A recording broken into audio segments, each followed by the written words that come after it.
Yeah. Great, thank you. Welcome, everybody. Today is, oh my God, it's October 20th. How can it be October 20th? Time marches on and it gets darker and darker every morning. Hi, we are here at the Basic Needs Budget Meeting and mourning summer's loss and moving forward with an important project. We're coming sort of to the conclusion of our work and we have two more meetings and we are going to begin with our own Emily Byrne from the Joint Fiscal Office, giving us an overview of some of the issues we've been addressing with our basic needs budget as a tool that we can all use and maybe that we can simplify and use more efficiently and broadly. So Emily, welcome. Great, thank you. So for the record, Emily Byrne, Associate Fiscal Officer with the Joint Fiscal Office. I'm here, which will hopefully be a quick presentation, but we put together a memo that Pat sent around middle of last week, which is just a high-level overview of the items that we don't plan to directly address in testimony. So these are the items, they're smaller items, they're currently in the basic needs budget. We've looked through the methodology and said, yep, this all makes sense. There aren't really any changes that are necessary, and figured it would be more efficient for the committee to just put that all in writing in a memo, have you review it. If you have any questions, happy to address them right now or later, but didn't want to spend a whole lot of time going through items that we have no recommended changes to and that we should just keep moving forward with as they're presented. So those couple items are the personal expense piece, rental insurance, term life insurance, the current savings calculation, and how we calculate the tax component of this. Do anybody have thoughts? Because I think that the personal expenses are still way low. What are any of the thoughts you guys have? I mean, just given the cup of coffee, what if you buy, well, look at Ashley, for example. Ashley, how much did that coffee cost?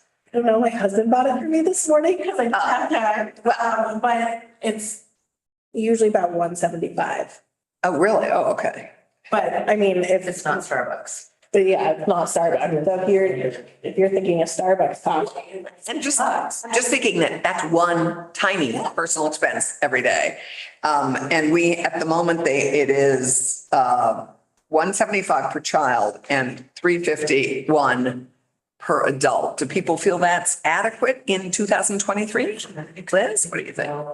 What? It's like, I'm saying 3, 6, 9, 12. It's like, $12 a day for a family. Personal expenses? Yeah, I don't know. I guess what are personal expenses? It's not like toiletries, or is it? I can't remember. No, and I may need Pat to help me out with this one because he's more of an expert on it, but it's. No, it's like your chair said, it's like a cup of coffee, newspaper. Going to the movies. And it's per day. So Yeah. You won't be doing it all. Yeah, I mean, I wouldn't, I guess I wouldn't bother to. $100 a month per month per person. And this, again, this is basic needs. This isn't like extravagant needs. right, no. But it would fall in, for instance, like the occasional birthday gift for your kid. Yeah. It'd be that kind of a. Yeah, I mean, it's definitely more than $100 a month. So, I mean, I guess I would just feel that $5 for an adult and $2.50 for a kid make a little bit more sense. What do you guys think? So this is, this is just a straight up number. We're not pulling it from consumer expenditure survey or anything like that, right? So I actually had a chance to talk to the auditor about this particular category, and it was originally derived from the consumer expenditure survey. But since then, we've just been updating with information about completely redoing the calculation. So yeah, but the point about a gift for like a child or something like that is, probably not taken into account here. But I would also say that this is probably the lowest category within the budget, so we can make some adjustments here, but it won't happen else. Yeah, that's why I just think it ought to get in line with reality in 2023. And it just struck me that this was the one item that was still pretty low. Anybody else? Richie? What do you think? Even in Cambridge, things are expensive. Hard to find coffee for $1.75. I know, your husband's really doing great. Oh, Rock. he's wonderful. They might just like him at the store. Right. So can we think about that? I mean, let's just put a pin on that. But I would propose that we think of, Question, oh, two questions. help me out on these because I can never see these things. So so that's Elizabeth. Elizabeth, what's your question? I don't have a question, but I do think it should be higher. I'm just weighing in. Oh, thank you.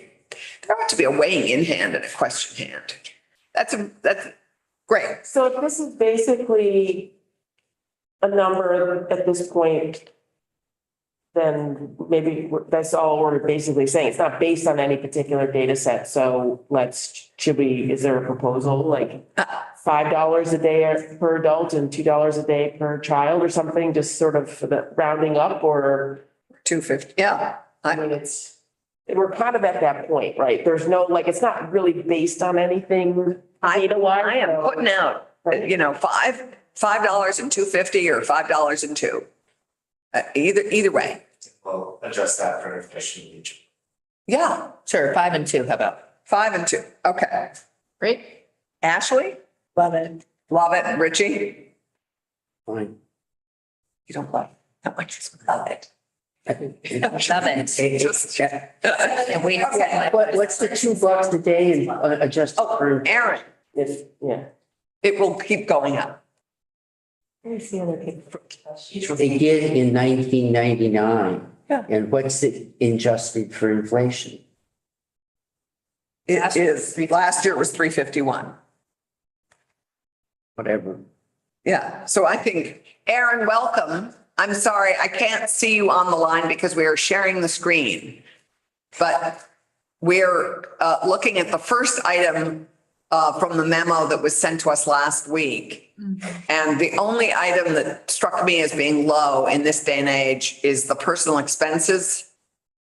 And we're just entertaining a proposal to raise that to $5 for an adult a day and to $2 for children. Yeah, I'm agreeable to that. I think that more accurately reflects today's costs. Okay, yeah, thanks. I agree. And And do we Aaron? want? Oh. Yeah, Sean. Oh, I'm sorry. Yeah, when I raised and before, I was just curious. I think our picking an arbitrary number, if it's relatively small, I think is fine. If it's, if the burden on JFO would be great, but I guess I would, before arbitrarily picking a number, I would just ask that to the JFO, just to the extent where it says this was originally derived from the consumer expenditure survey. I get that, it's just been tied to the CPI since then for ease of use and being relatively small. But if the methodology is going to be changed or shifted up, is that something that you have a sense, is that just a matter of checking back to the consumer expenditure survey to see if, if there's some, if that, I guess that would be the question, right? I mean, that would kind of be the rationale for increasing it, to be that those kinds of expenses have risen at a greater rate than the CPI over the last couple of decades. Exactly. Inflation has not, it has so eclipsed CPI. And Pat and Emily, you have a response to that? You want to just check?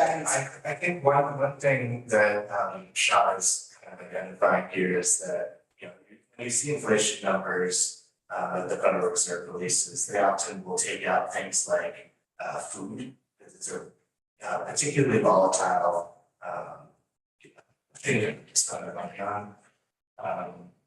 Let's see. And so there is the case to be made, which I think Sean agrees in that, that particular category has had a higher rate of inflation over the years compared to what the CPI is entering, which is sort of a more holistic bundle of goods that people spend their money on.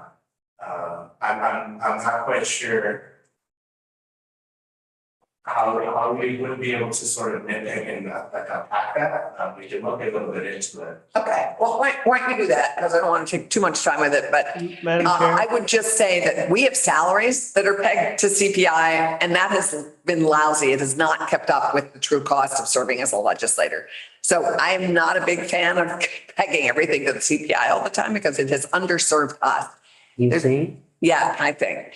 Our question, we have a question from Nolan. It's more of a, for the record, Nolan Langwell, Joint Fiscal Office. It's really more of a comment. And I was going to echo Sean, or he beat me to the punch in that, all of our methodologies and numbers have some kind of rationale behind them or some kind of science or methodology or empirical evidence. So I'd caution the committee against saying, well, let's move it to 5 because it feels right. I would, to Sean's comment, I think it's more, we should try to find some other justification for it. Maybe to your point, maybe we don't look at CPI or something, but I don't think we can arbitrarily just pick a number 5 because it feels good. So Nolan, would you have someplace else that you would look to get a number that would be justified? Off the top of my head, no. And Sean, and Pat's been working on this more recently, and to the point, like, I don't know where the original one came from. So, so we don't know. The original one came from the consumer, Okay. survey. What, Consumer expenditures. the consumer expenditure survey. So, Anyway, Get them to look for something? yes, and I think that's where we were just landing after Sean's comment. I think Patrick and Emily are going to look to see. I mean, I think coupled with inflation, I just think it needs to be a bigger number. And I would just encourage us to have some consistency in the income range. Like, right, we've had a bunch of other data sets where we made choices about, $30,000 to $40,000 incomes versus $50,000 to $70,000 incomes. So like, in terms of where we land with which tables we're looking at, I think we should be consistent then with the CES for this. Sure, I guess my question would be, so we do use a single income range for health plans. The idea being that there's sort of a set out that a single person is set on these. I guess the question is really just if you feel that this is a particular category, we're talking about a per person basis, or if there is that adjustment that you think should be made for how many people are in the household. Rather than sort of, we're assuming a per person spending amount on personal expenses rather than, for transportation, that's something that does vary based on how big your household is. Like, take the kid to practice, so maybe you need to go to work, medical reasons. Just a thought.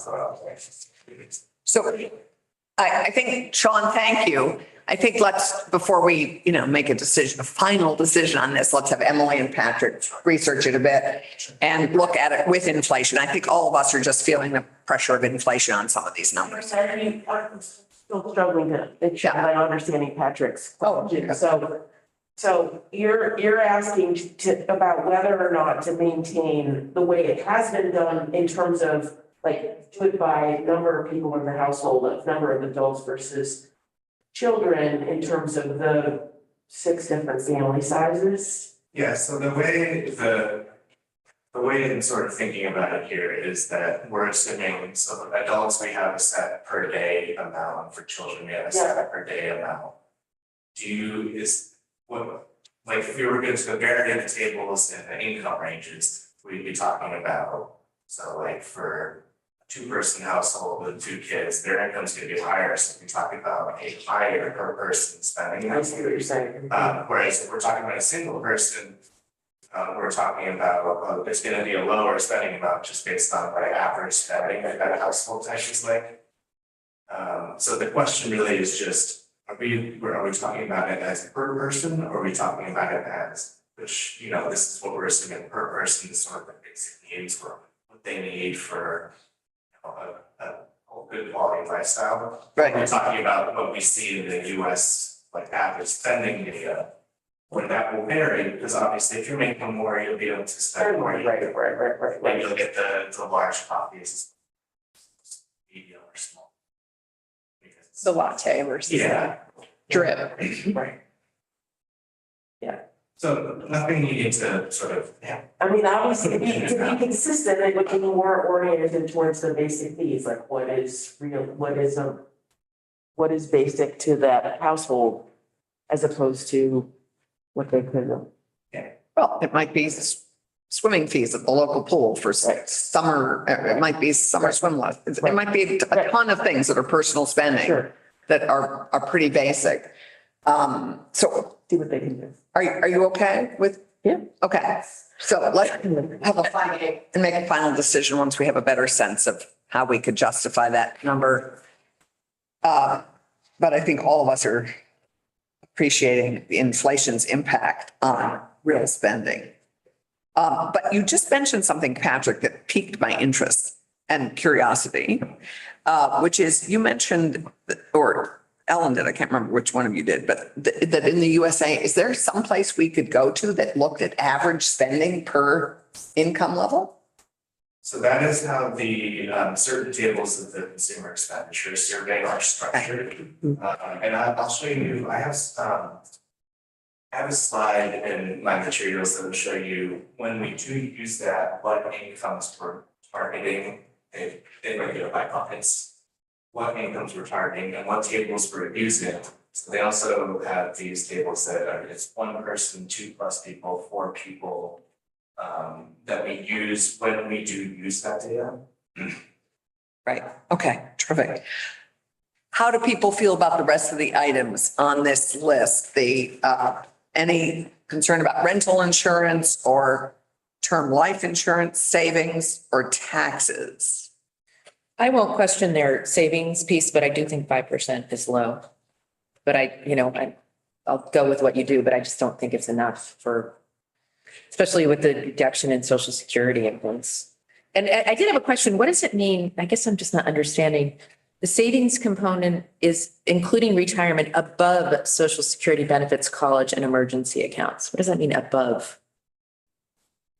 So that is all something that is going to be taken into it. So the first piece is sort of all of those pieces that are sort of employer-based, like making contributions from a 401k, they're deducted from your income. Yeah. So we're not really counting that when we're talking, because the savings component here is really supposed to be geared towards, what are your sort of emergency expenses that you can Okay. expect.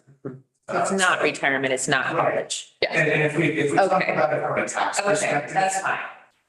So just mechanically, if you talk about it from a tax perspective, those savings are already gonna be tax deductible, so they're not actually gonna show up here in the budget and the tax calculations. Is that when we come to adjusted gross income, that's already been removed. Unless it's, which most people are doing, right? I mean, I guess, so in the basic needs though, retirement isn't really addressed, or you're saying it is addressed as an assumption for workplace? It's addressed as an assumption. It's a hope. I mean, because given how few people The say. savings component is really supposed to be those emergency. Just emergency, okay, 5% then is fine, okay. And 5% aligns itself with what the treasurer's new program is, correct? Vermont Saves? Yes. I believe that's in alignment that goes with that program. And we would hope that every Vermonter was saving at least that. And we're sadly, all the statistics show us that we aren't. So Right. all kind of, retirement we are very vulnerable in our retirement arena. I know. Well, it's very different for someone that's paying a mortgage versus somebody that is rental. Yes. When you talk about the 30% that is rental, you pay your rent, there's nothing to show for it. At least when you're paying a mortgage, there's a piece that's the principal, and people all the time when they get to be older do reverse mortgages and everything. So those are two very different groups. Yeah. Yeah.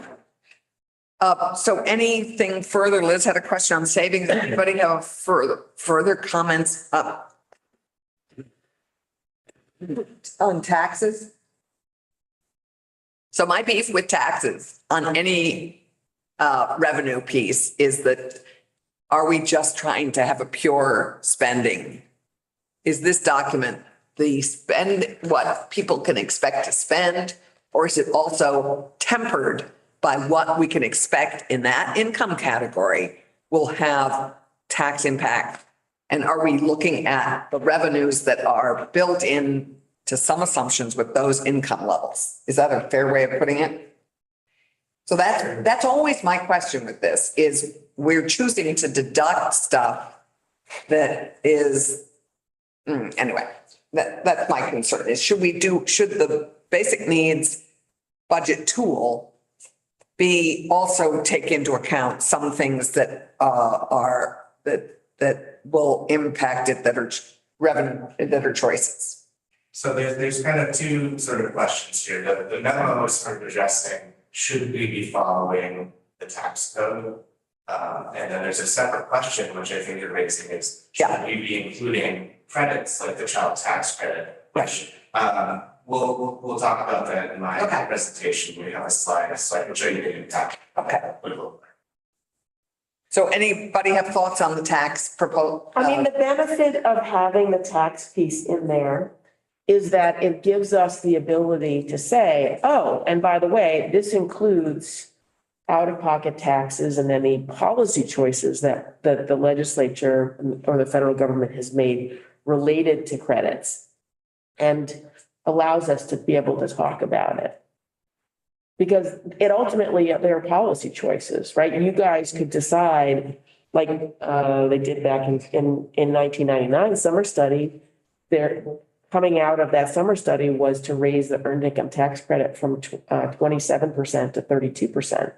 Now it's up to what, 38%. Those are policy choices with direct bottom line impact on revenue, you know, and thus the wage that employers technically would need to be paying.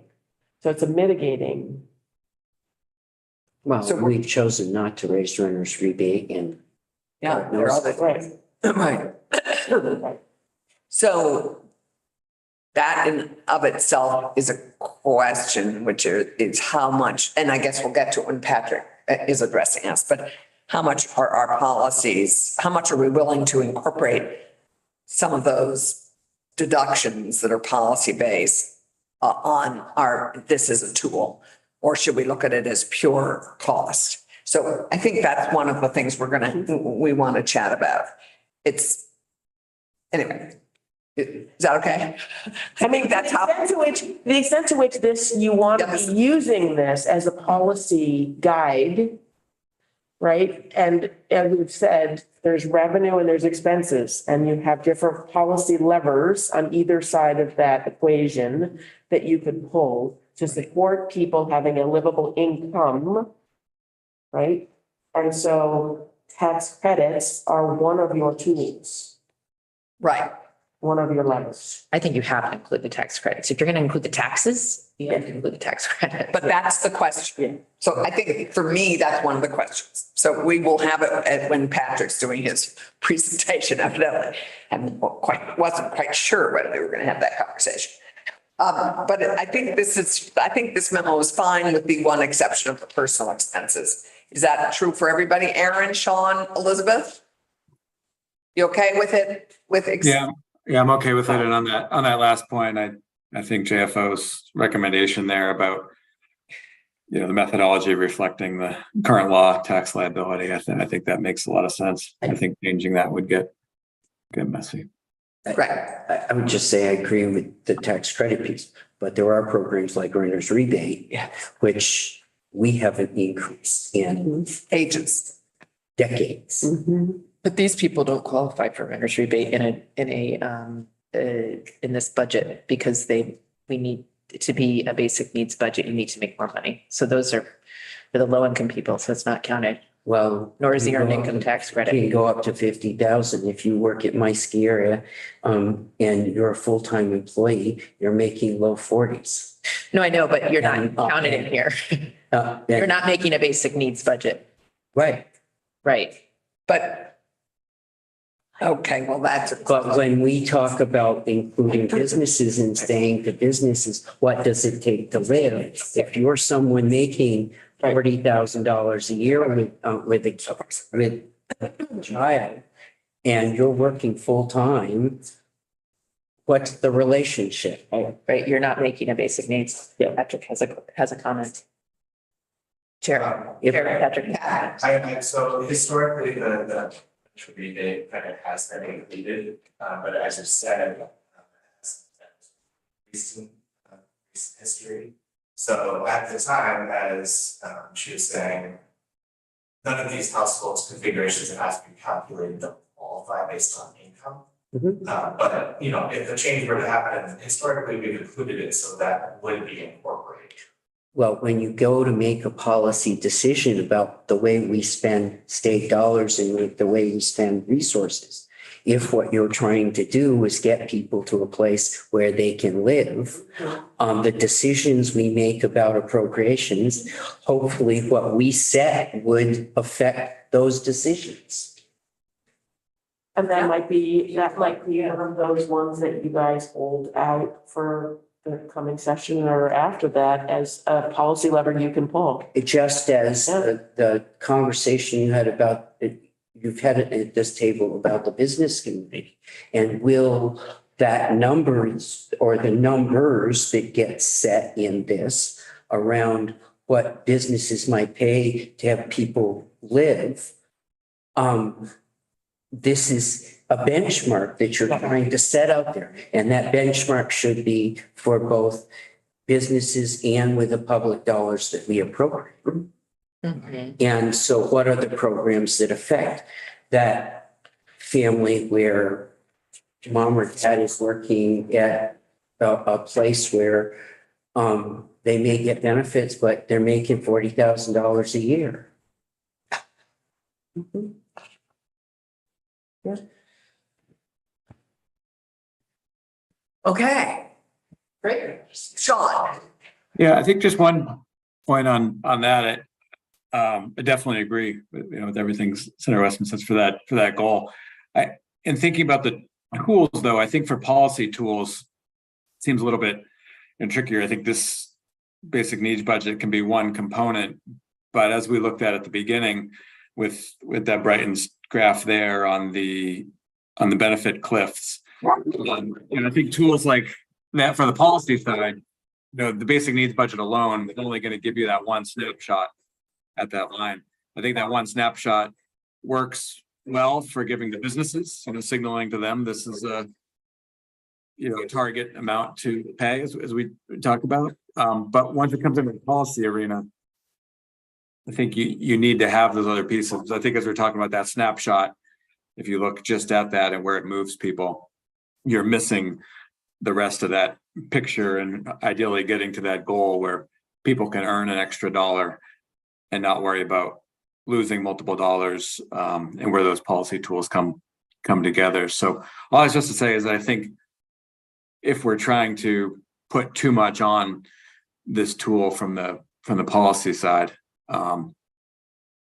it feels like it may not work perfectly to me for that. I think it's an important component, but I don't think it's going to be the silver bullet. Perfect. What a word to apply to humans or a budget. Oh, perfect. Thanks. Thank you. Any other thoughts? I think we're fine with the rest of it. So I think that we have that one question. Thank you. Emily, thanks so much. And this discussion is where I'm so happy we have the players around the table that we have. So we're all bringing our different expertise to this, and I'm really grateful to have all your voices. Yours too, Patrick, and even Nolan's, who's now joined us in person. It was so scintillating. He had to come over from Jam to join us. She knows. So, Patrick, we're yours. So I introduced myself earlier when I was talking, but I had to join this office. And today, we might be happy to hear we don't have quite as much material to go through as we did for the last meeting. A lot of it is just follow-up. But to keep it interesting, I have a couple of points that I think would be interesting to talk about that we haven't talked about yet. Just getting the screen out of the way, but So we have some follow-up to do regarding transportation. I had an opportunity to talk with the folks at the FHWA who conduct that survey that we use. Right. Federal Highway Agency or Administration. And so we'll talk about the survey that we do and the options we have. We had left off considering whether we would include childcare subsidies, which are sort of the new law of the land. And what I'll show you there is the effect that would have on the wages for each family configuration. That would be great. There's a new piece after a conversation I had with the auditor regarding personal expenses, has to do with computers. And then a new item that is not included in the basic needs budget currently, which may have not been initially intentional, is personal care products. So toothpaste, shampoo, those types of purchases. And then I think we'll probably circle back to the urban rural discussion, which I know we've sort of been circling around, but should really sort of dot our I's on. And then just a couple other small pieces, which again, I had an opportunity to speak with the auditor on a few points. And so we got some feedback in those areas. So the first section will probably take the most time and be sort of the most weedy one. But we have three options on transportation as our office sees it.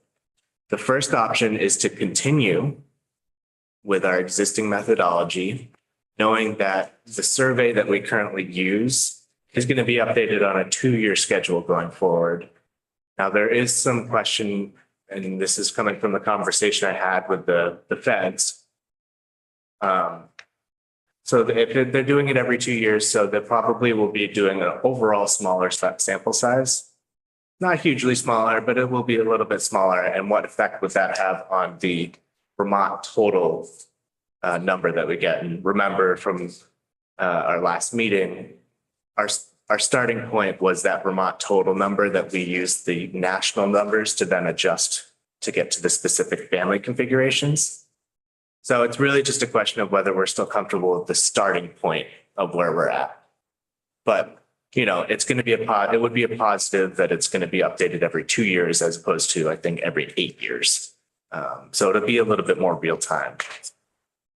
So this first option is basically keeping all the same methodology. We'd still use the IRS and AAA mileage rates to apply to that vehicle miles traveled that we're getting from this survey, which is our acronym here, VMT. VMT, yeah. Right, just to remind everybody, which. Yep. So yeah, this is really sort of a status quo with the acknowledgement that they'll be updating more frequently. The second option, which we talked about last week, and I didn't have all the information on timing and cost, but there's an opportunity through a pool funded program that the FHWA runs to purchase add-ons. And really what an add-on means is just a larger sample size.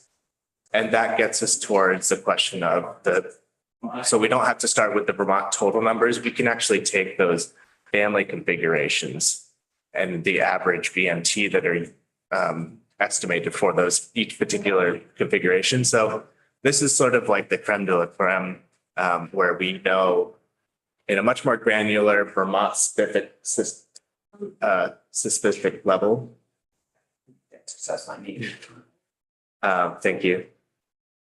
So this is sort of where we really get down to very Vermont specific, very granular. And I think really, this is sort of like the Cadillac. So we wouldn't have to make those adjustments to the Vermont total number using the national figures. There's 13 other entities that are in this pool. And so as part of that, you get sort of, I guess kind of what this committee is, a technical advisory committee. So membership in that is $5,000, which is our first cost. Yeah, then there's another cost. There is another cost. Oh, there it is. So in order to be included in this pool fund to have the add-ons where you get the more robust, it's a minimum of 1,000 households, because anything below that, basically they said isn't really worth their time. And it's $275 per household. So you're talking about an expense here that's $275,000 every time you update this survey. Every 2 years we have to. Every 2 years, or if you wanted to skip one, it's every 4 years. But yes, it would be an ongoing cost if you wanted to continue to have this as your data source. Right, exactly. So I'm just curious, our options in affording that could be, might it be something that we would share with New Hampshire, for example, that might be interested if we did it regionally? Because we're just such a tiny data set. Would it make some sense to do with the Adirondacks and with New York State or with New Hampshire and share the cost? And or is it something that we could also share with transportation? Are they interested? And when they help us, they have a much bigger budget than we do. Would they be interested in helping share the? So I know the transportation fund and particularly V-Trans, they have not purchased this data recently, and in conversations with them, they have said they do not plan to purchase this data in the future. This particular survey, they have another provider that they're utilizing at this point. Can we utilize that? In conversations with them, it would basically stick us back in our existing methodology. Okay. I was puzzled by that because my understanding is we're slowly moving towards vehicle miles traveled as a way to actually judge impact on both our environment and on our roads. So I'm a little surprised. Yeah. They wouldn't be interested. So the big missing piece there with what they've purchased to use there for their performance tracking going forward is it doesn't have that difference in family configurations. They just care about what the total vehicle miles traveled in the state looks like, not on a household level, which is what we're concerned with here. But yeah, I've asked them to look into it, and they have. That it's just not it's not a good fit based on got it. What we're. It's just, I will say this, that that's a little curious, given that the impact, if we raise fees or change registration based on it, will be felt as individual people in Vermont. I mean, so a little surprised by that response. Okay, thanks. But the regional sharing, I mean, how valuable do you think this would be? And because we're so small, do you think this is worth it? I mean, it strikes me this is not something we could probably.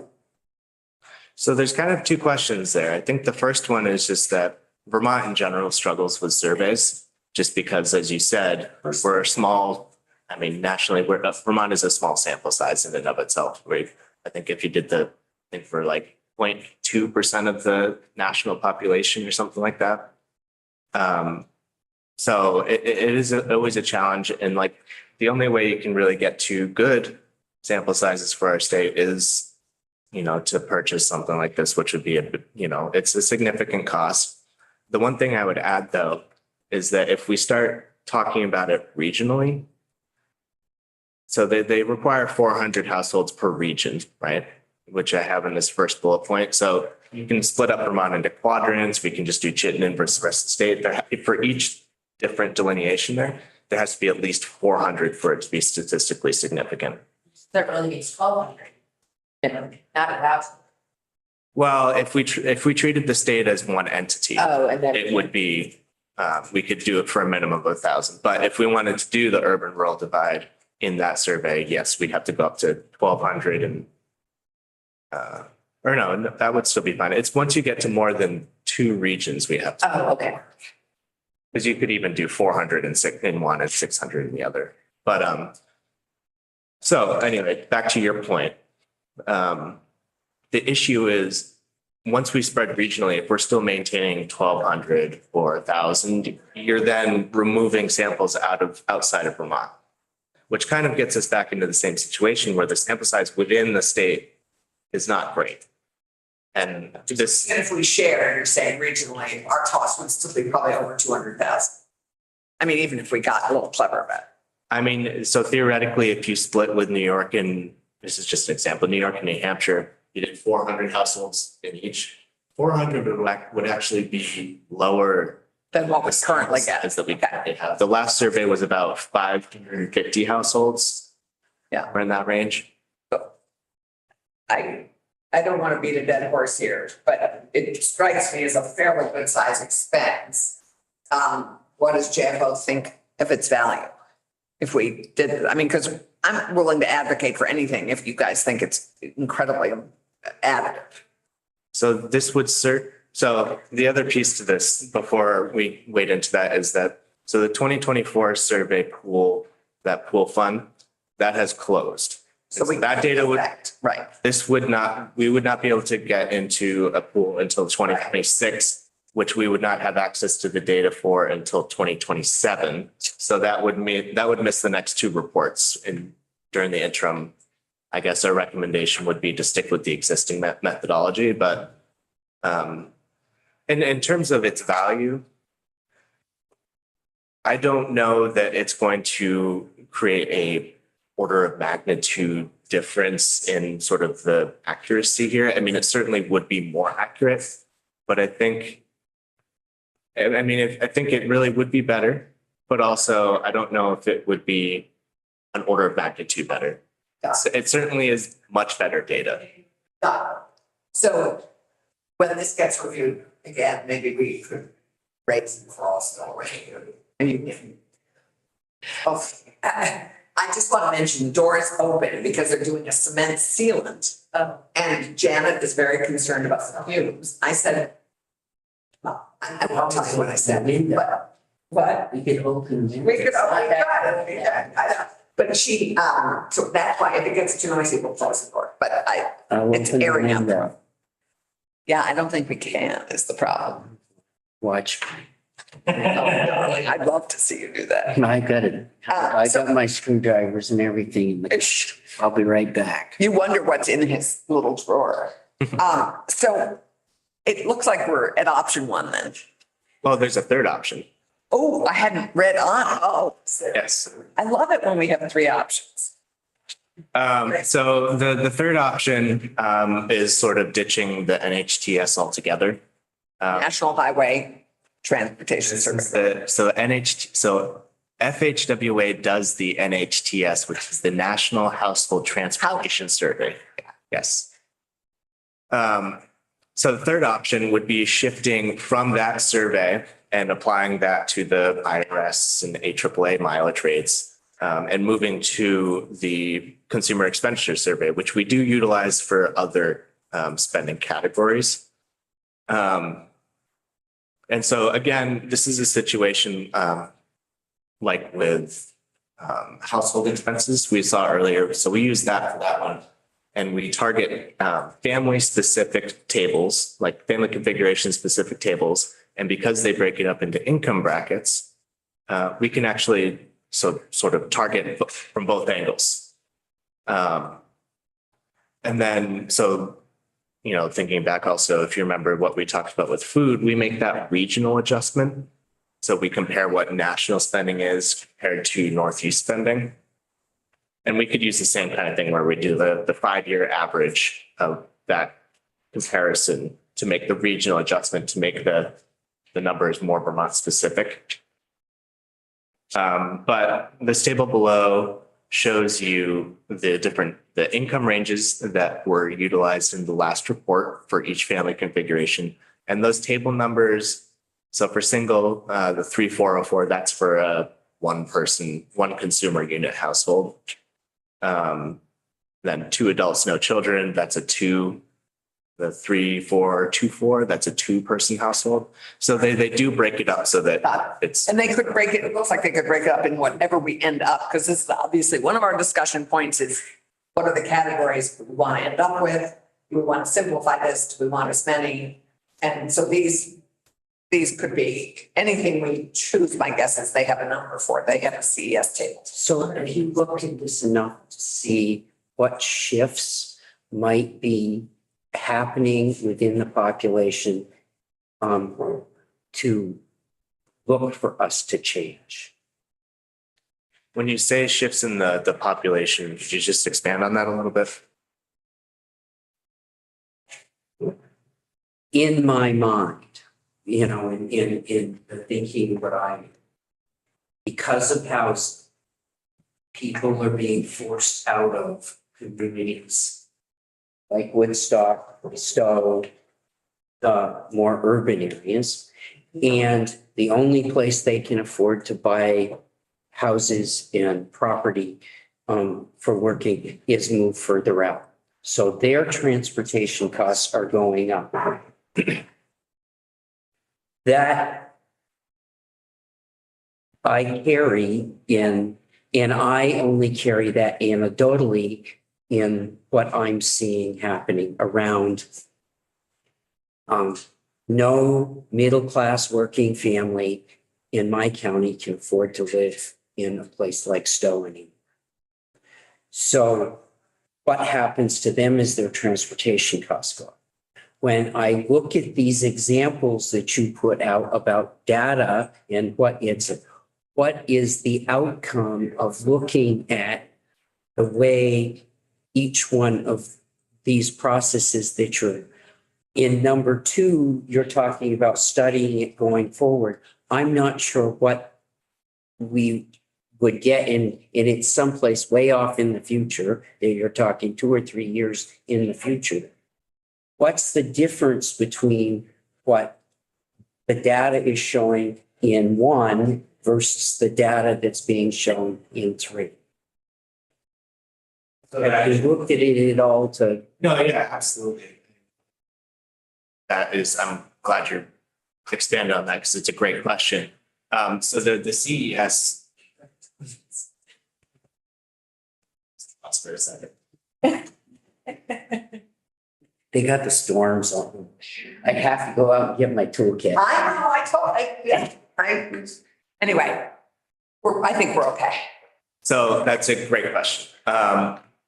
With the CES, and you actually see this in the MIT data because they actually use the survey as well. It doesn't differentiate between whether you're in an urban or rural county. So yes, if you're living in a rural county because you can't afford to live in the urban county, you're probably still. Let me back up and say that I don't, unlike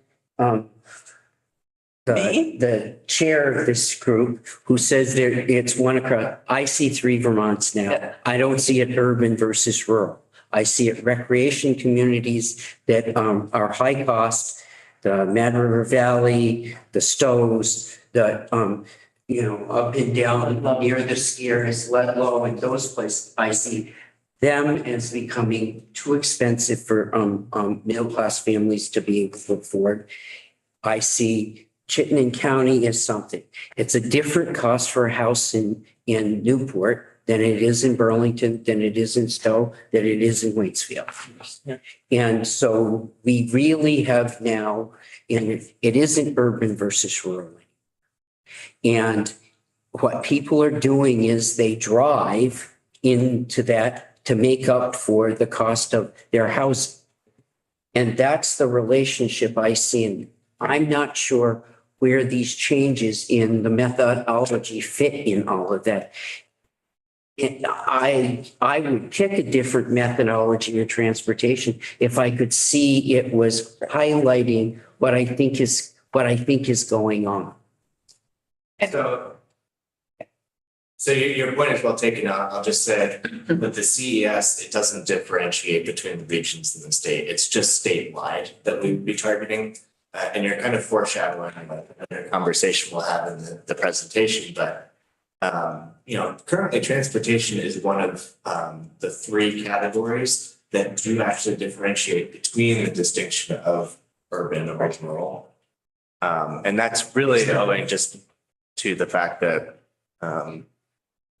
once you sort of expand between an urban, rural, and maybe a third option, there's just not going to be more granular data available to us to accomplish that, which your point is very well taken. It's just what is actually out there and available to us can be lacking in terms of, I guess the going back to the example, Vermont's a difficult state to survey, right? Once we even get more granular, our sample sizes for those different categories become even smaller and more unreliable. So if we stick with option one, we can continue to have the urban and rural calculations. If we switch to option three, we lose that differentiation. But will be part of our conversation. There are a bunch of washes here. So transportation may be higher, but housing costs in urban areas are slightly higher, although they aren't for some of these other areas. So I think that it's beginning to be a wash, which is why I would like us to also think about just one category, which is Vermont, because I think actually a lot of the things we think of as being less expensive, more expensive, those lines are blurred. As Richie and I know, we represent towns that are stratospherically expensive to buy in that are not considered urban. So in some ways, it's all become a wash. And I think in some ways it's all Vermont because where transportation's higher somewhere, housing is higher in a bunch of different areas. Childcare is sort of is a similar cost all the way around, as we'll get to. So I think let's think about this, but my tendency if JFO, just to finish on transportation on this option, I think if you're proposing to use this, I would be, and you're doing this work, and I want you to continue to do this work. I mean, I hope we all want you to continue to do this work.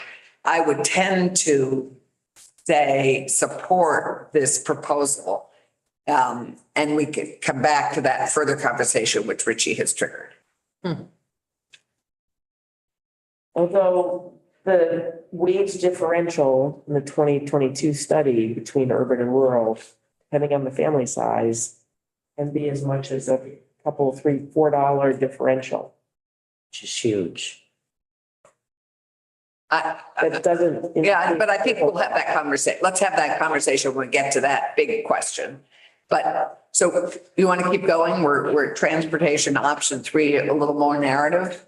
Yeah, I mean, I think I've touched on these 3 bullet points. It's really just about that it's, as we said, your starting point is an average national figure for that family configuration that we would then make, sort of adjust to be more Vermont specific, much in the same way we adjust the food component with that 5-year average, which you all decided on at our previous meeting.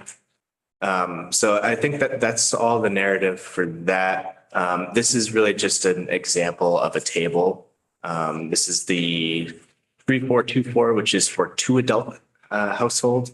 And this just shows you how we can pull out those operation and ownership costs from this table to get to what we're, trying to achieve here.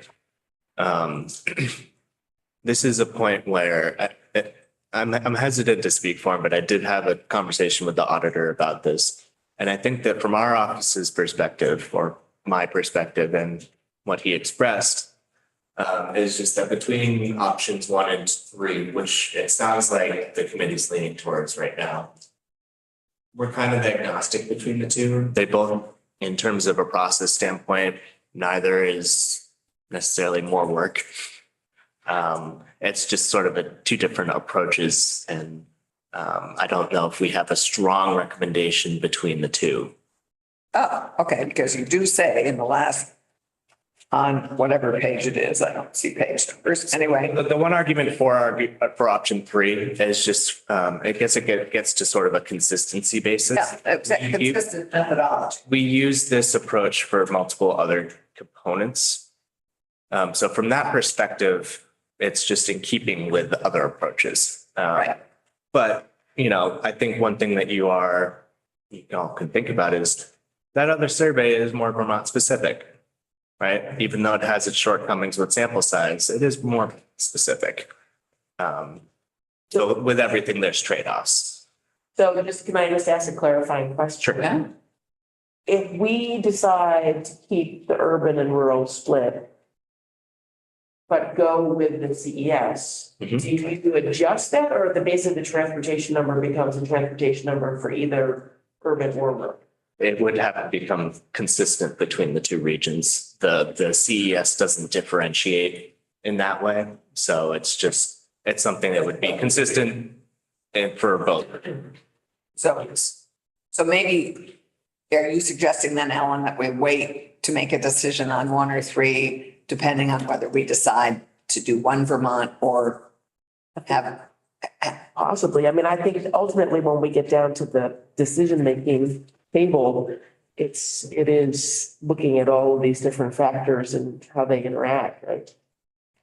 yep, Does one consistently higher the cost? or- It's kind of a mix. It's kind of a mix, in particular. So I haven't done this exact approach and calculated for all the family configurations, but looking at the MIT results, based on the family configuration, it can be kind of a mix, whether it's higher or lower. And that is, so let me back up for a second. So for the MIT approach, they do it by county. It's the same number in their approach for every county. Okay.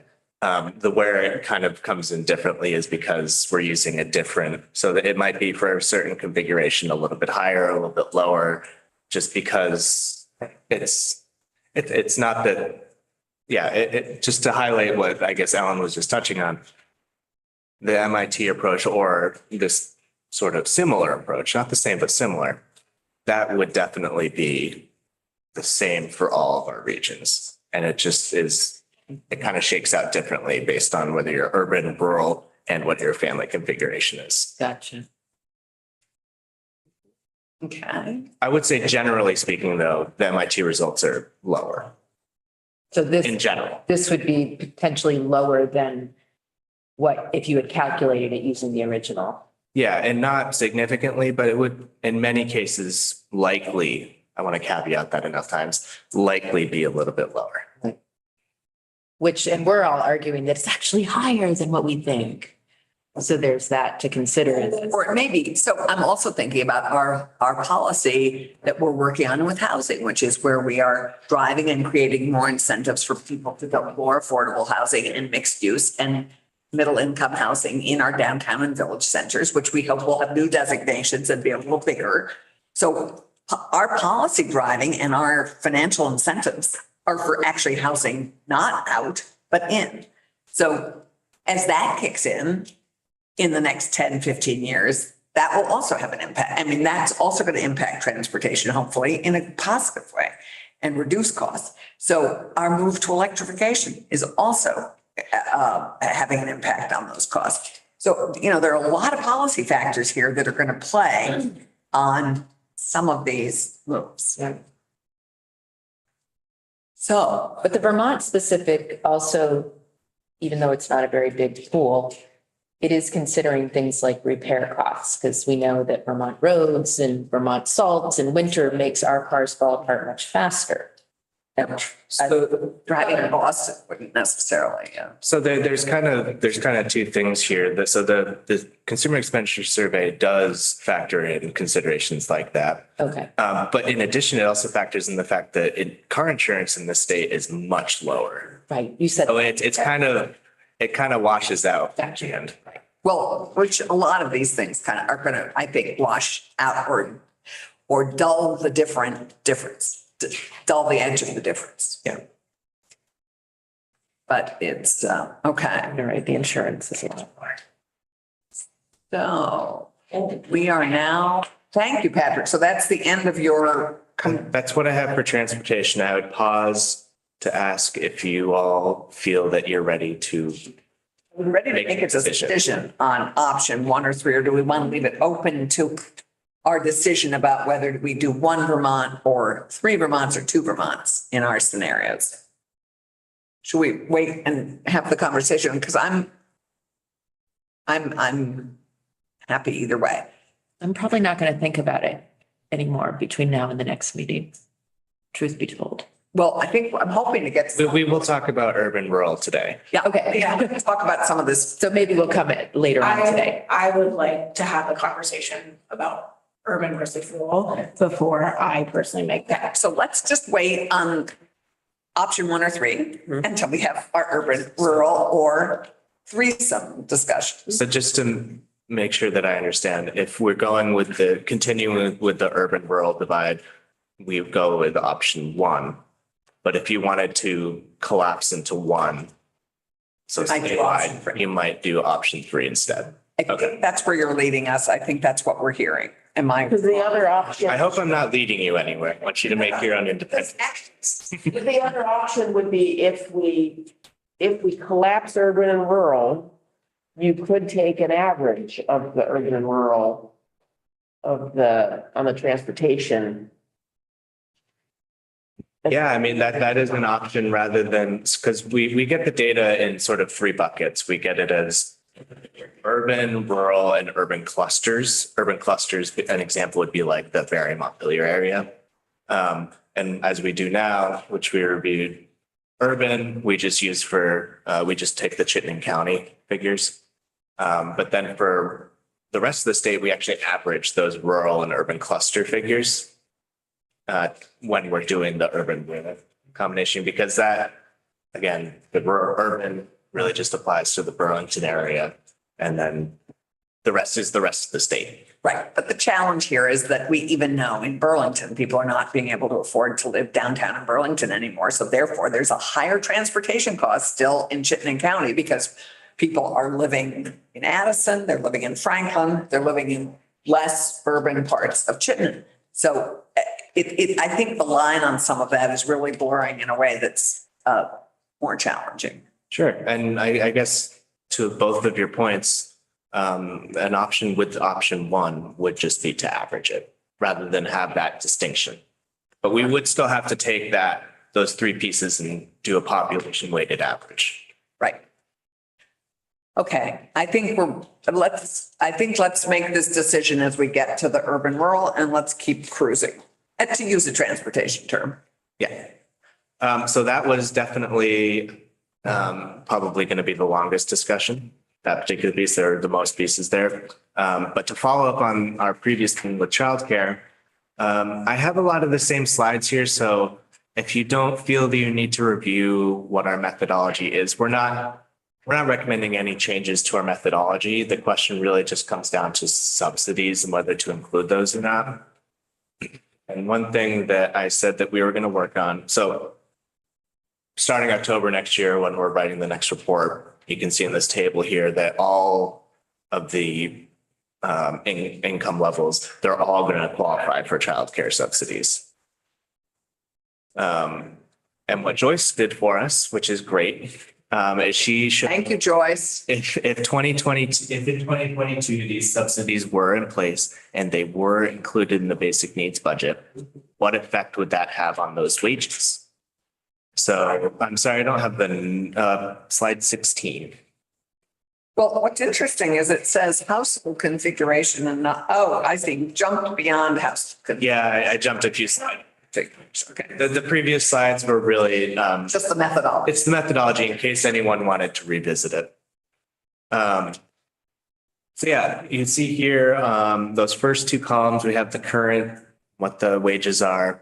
What's interesting is once we introduce the subsidies, they reduce people's income that they need, which then changes what subsidies they're eligible for, which then reduces. So we had to, this is like a 3-iteration process to get to the effect. So again, thank you, Joyce. But yeah, so the first two, you see 2022, that's sort of what current policy then was. The second two columns, that shows you if in 2022, this sort of new program had been in place, what the wages would be. And then the last two columns just show you sort of the difference between the two. So you can see, in particular for single 2 children, we're talking about $5.50 per hour difference. So it's a significant, change per hour for all these households. That makes our personal needs discussion look pretty puny. But I don't get, can you clarify something for me? Sure. Is this, so Joyce included in that. So let's say you're a single person and you need to make 45 before this, or 46 really before this subsidy. And now you really need to make 37 because the subsidy is so big. Does that 37 also pay for everything else in the basic needs budget? Good question. So So the wages there, that is the wage required to cover the whole budget. So under current, that's the whole budget wage. That's not just childcare. So that's a huge subsidy. Uh-huh. Oh, it's Yeah, a it's huge huge. subsidy, 575. Yeah, I don't have kids. Of income. I mean, I do, but they don't. And childcare is one of the top 3 or 4 expense categories for households with kids, obviously. So Our objective, Liz, was to have no one pay more than 10% of I their, remember that, yeah. So we absolutely have to include it then, I don't think. on the other hand, if you don't want to look at other benefit cliff, I mean, if you don't want to, if you want people standing on their own 2 feet with actually enough money to live on and save more or do whatever else you want to do with that, But you guys. that liberates money for Right, people. but you created the policy of it being at 575% of poverty. So it kind of have to include it because it is there, right? You can't, I know, yeah. Don't, Yeah. I'm reluctant Yeah. to, but I think what is instructive about this gets to the point of who pays. right. What is the employer's responsibility from a basic needs, livable wage perspective versus what is a governmental support system? And the reality that we are as taxpayers choosing to subsidize low wage employers. This represents employers and employees paying to enable that differential. Don't we pay for it out of our paycheck or we're going to? It's a payroll tax. Payroll tax. And so it's a joint payment, which is critically important here to appreciate, is that is not just state subsidizing childcare. That is employer and employee. I somewhat take, it's more complicated than that. Because, for example, notoriously, if you work in a residential care home or a nursing home, the wages have been low. Yeah. It is a job that we fund hugely through Medicaid. And we have not wanted to have it show up in a Medicaid budget on the state side Yep. in it. So they've been forced to have lower wages. I know a number of people that work in residential care homes that have families. Right. I don't begrudge them one bit to get extra, wherever it comes from. And we have just chosen not to have it go through Medicaid. So to say, it's a mixed bag about who the employers are and what they're trying to do. And I don't begrudge a residential care home for picking a path to survive. Absolutely. No, I totally agree with you. It is complex, but it does raise these larger questions about who pays. And that's How why do we do that? that's why I think it Yeah. ought to be included. It's just what it is. But I guess just that is not clearly the state paying, is I guess all I'm trying to say, is that is a combination of employee payment and through the payroll tax, which is enabling that. I retract my. Yeah, I mean, there's plenty of state subsidy that we're talking about elsewhere, but that one happens to be joint responsibility, which was critically important.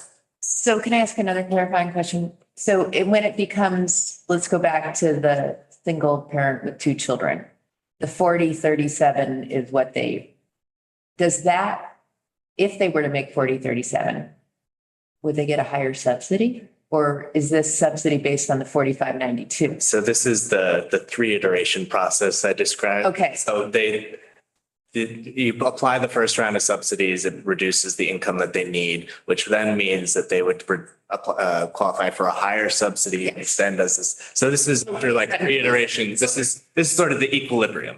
Okay. But the challenge That's here. 4037 shouldn't be down.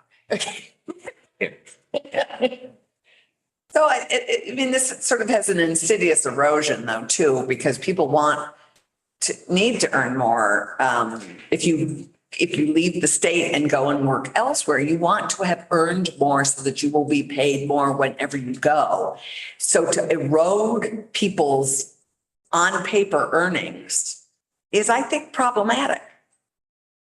I understand incorporating it, but I'm not sure they should be penalized for a subsidy that I think we should include it, but I don't think it means we should lower the amount they should earn. I don't know how. Because, well, I understand that You know what because their kids grow up and they're not in childcare after 5 years, right? So So therefore now they're not making that money anymore. Correct. Exactly. They are that much far behind to get to the basic need, $45 an hour. And to reinforce that, Liz, most of those single people with 2 children are women. Right. Women's income traditionally is lower. And then, I mean, one of our challenges in retirement is that women earn less during the course of their working life. And therefore they're, it's really increasingly challenging. So does that suggest potentially adding another family configuration that would be 2 adults, children, post childcare? That might well be an interesting thing. And Sean, you have a question. That's a good question. Ellen.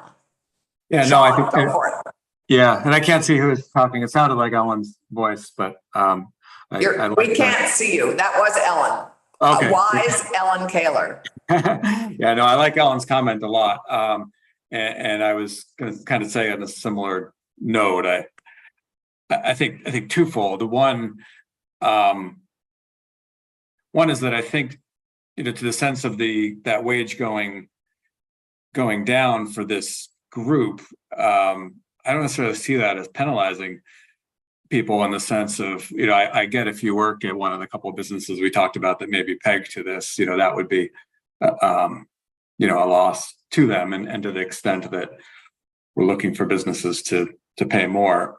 But for the extent that this is sort of a proxy of affordability in Vermont, or lack thereof, I think this measure, as that data that was just shown, for this particular household configuration, shows that childcare package, was a big deal for kids, for families with kids that have childcare needs, and it is making life in Vermont more affordable for those folks. And I think so personally. So I think what Ellen said was probably a lot more concise and helpful in that sense. But that's what I was thinking. So I think having a metric, if it was a different configuration, where maybe you see that this policy decision that Vermont made was a big deal, made Vermont more affordable for families with young kids, and we still have work to do for these other configurations, or whatever the rest of the story is when you add other configurations. Thanks. We already have a category of 2 adults, no children. So. But also, when you think about the childcare, these people are younger, right? So they're not in their prime age earning.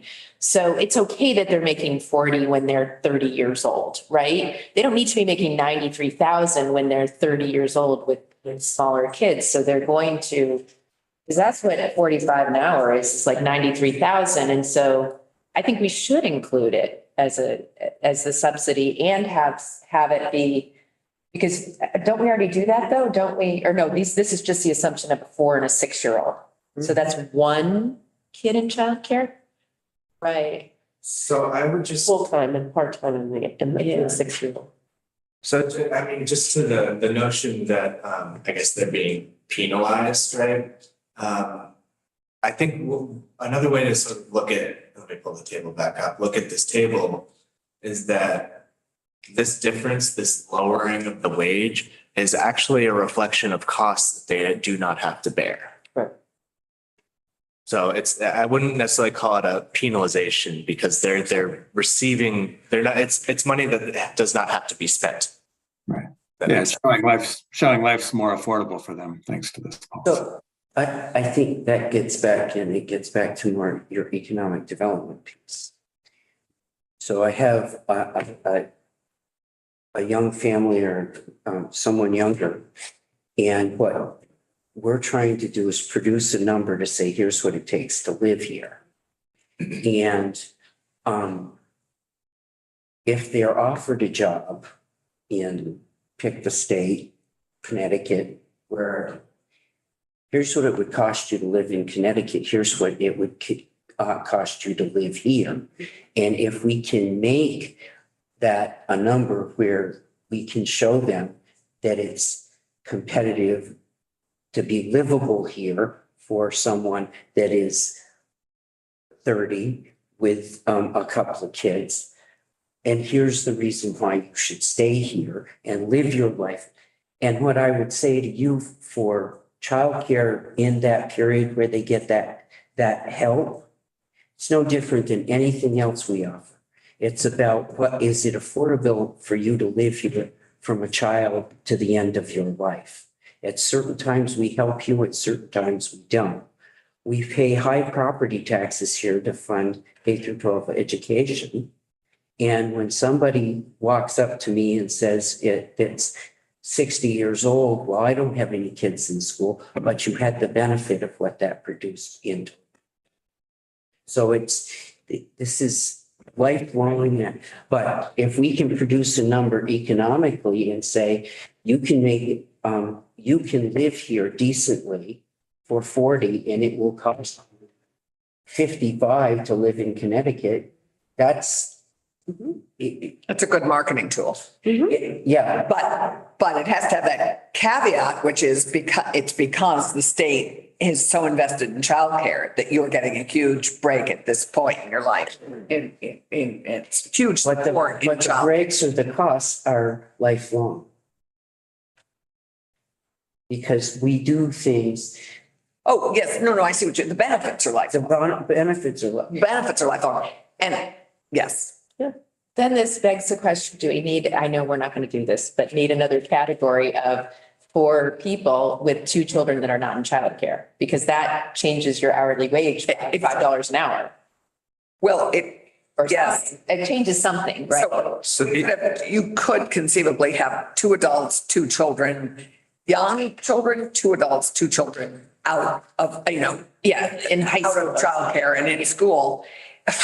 Then do you want 2 adults? Right. With kids in college? No, thank you. No, you don't want that. And because that would take it up to, $100 an hour here. And then, It wouldn't be bumping it up $5 because the assumption you're looking at for the $45, that includes unsubsidized childcare. Right, yeah. right, exactly. I think that's Richie's point, is that we need to market the bejesus out of that because it's now going to become one of our huge Yes. marketing and competitive assets in Vermont. On the other hand, I don't. Oh, Emily, sorry. Thank you. The one I was just. Just, feel free to just say something. I don't want to interrupt. You're having a great conversation.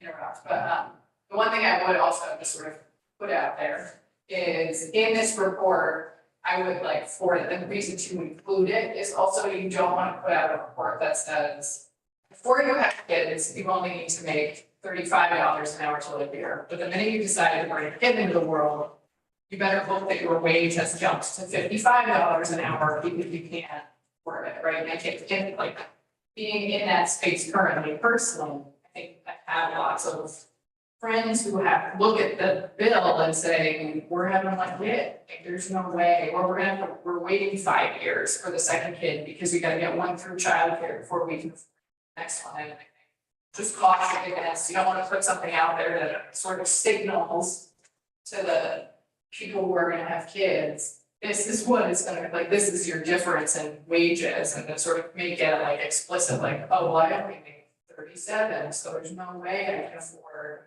to have a kid, right? Like, including that brings that, like. saying that, you would automatically think that people don't think of that. I think people in this generation are having smaller families partly because of the cost, and they know that there's costs. I think that's what she's saying, is that people are doing all their planning around the cost of raising children. The other thing I would Yeah. want too is to the extent, and some of the decisions about the family structure, right? So together, right, was to get their expensive when they're for, right, like childcare itself, but to the extent. All right, you finish paying, like, the advice that I got, yes, you finish paying for childcare, then they take kindergarten, take all of that money and put it right into their $529, right? Like, then don't- I mean, I like that idea. It's nothing compared to college. And I think that It's, there would be some benefit to doing that, you know. Like, yes, it's different, they cost different when you're a teenager, but I think we have a conversation right about food, right? Like, I'm already trying to figure out a budget for my, you know, 15-year-old, you know, eating habits, right? Like all those sorts of things. I can make you some advice. I think there is some of that sort of like, yes, it's not going to childcare when they turn 5, but there are lots of other costs that will end up. Childcare expense is a good proxy for just the fact that it costs money. Regardless of their age. Right. So it sounds like if we're going to, I'm just getting a sense of the room. And Elizabeth and Aaron jump in here because you haven't said anything about this. But I'm getting a sense of the room that if we do include the incredibly generous childcare subsidy that's now available in Vermont or will be next year, that we would then create a category that had 2 children in daycare, in childcare, and a family with 2 children not in childcare. Can I just say something on that point? Yeah. The wages you're seeing here after subsidies, they do still include some childcare costs. So if you have a child who is above the age where they will need childcare, They'll need after school care. maybe, Only 35 weeks. yeah. But that will actually probably bring these down. Oh, right. So we have the summer for childcare. Yeah, so that'll probably bring the wages further down compared to what you're seeing here. I mean, that's not accounting for differences in, as you put, like food. But you know, childcare is really expensive, so I would expect that if we included that extra configuration, it would actually probably be lower. The extra configuration of an older child because we're still paying for some sort of childcare. Yeah, but it's gonna still be even less childcare that you're having to pay for. Right, yeah. So what do you recommend? We haven't gotten to the category conversation yet. I think picture, I would say, I think that the existing methodology in this space is good. The question at hand is whether to include subsidies or not to include subsidies. I think, you know, harking back to our conversation about, I think we put it as, you know, because the income level is so high, it's more of a public good rather than sort of public assistance. I think that our office would probably recommend that you include the subsidies in the calculation. Well, I think there's sort of a unanimous feeling to. We're across the board, whether it's tax credits, I think you're trying to create a whole picture for people. Right. And this Okay. is right up front, right? When you pay for your daycare, it's like, this is your income and therefore this is what you pay. It's not like any kind of credit or anything, is it? It's upfront, yeah. Yeah. Okay, well, Another quick question, does the subsidy, I think we talked about this, does this affect the tax credit that you get for childcare? Was the childcare tax and dependent care tax in your calculation? Yeah, so that's not in this table. I have Right. a table later that shows if we didn't include that, what the impact would be, but Because that'll go. if we include the subsidy, the income they need is even lower, which I guess in theory just makes you even more eligible for the credit. and that credit isn't just for childcare. That credit is for all the other expenses with having a child. Absolutely, yeah. So, I mean, as we know, there are a huge number of other costs. Right, but you get the credit, don't you get the credit, a federal credit based on how much you paid in daycare? Right, so how much you pay in daycare is going to be less. Yes. So therefore your credit will be less. I see. Sorry. I didn't get Yeah. that, but yeah, so that's not factored in here, but that would. It would be factored in your, Yes. yeah, okay. So just in managing our time, we're already 15 minutes late. I would suggest we take a break before we dive into clothing and household expenses. Is that okay? We take a mini break and be back here at 10:45. Is that okay? Yeah.